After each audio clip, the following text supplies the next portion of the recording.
Right now, in a laboratory, a dish containing hundreds of thousands of living brain cells is actively playing a game of Pong. This is an emerging commercial market. You can purchase a physical biological computing unit today for around $35,000, or rent cloud access to a living neural network for $1,000 a month.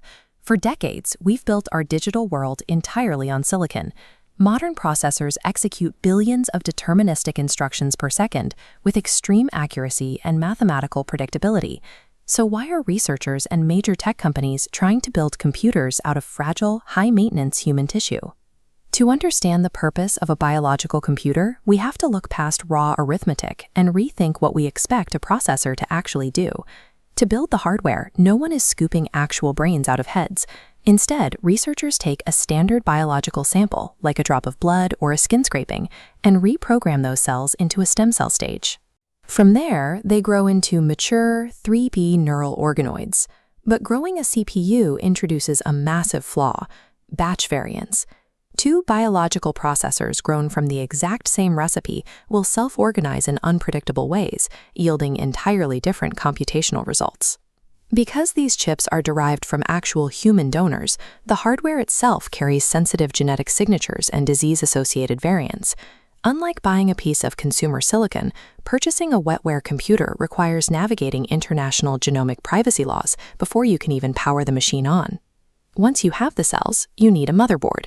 Scientists grow the tissue over microelectrode arrays, essentially a grid of microscopic metal contacts that zap the neurons with electrical pulses to input data and record the electrical echoes that come back.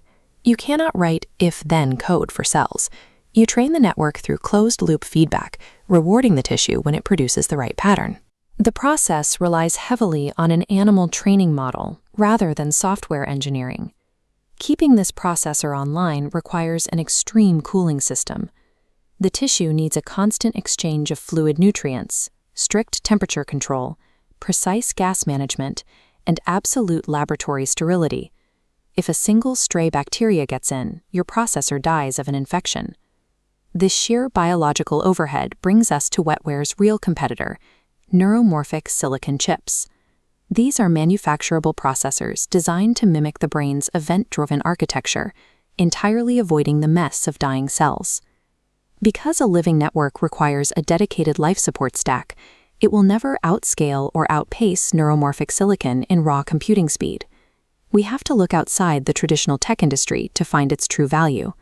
No one is putting a lab-grown organoid inside your next smartphone or laptop.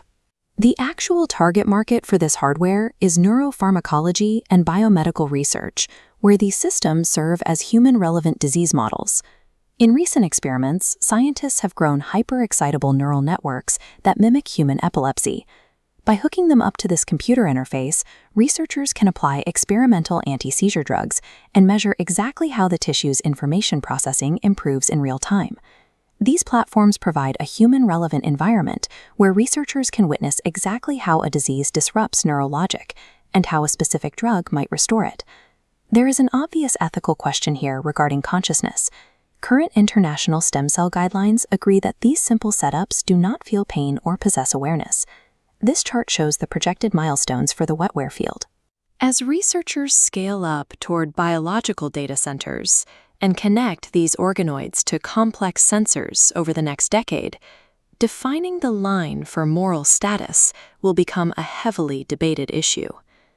The immediate future of computing does not involve swapping your silicon CPU for a living brain.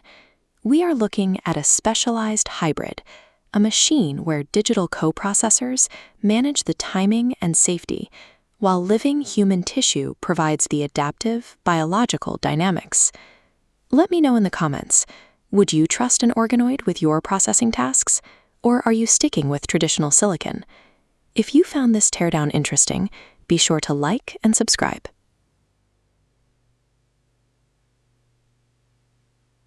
This teardown reveals a hardware landscape where the biological and the digital have become functional, interconnected components of a single, integrated system.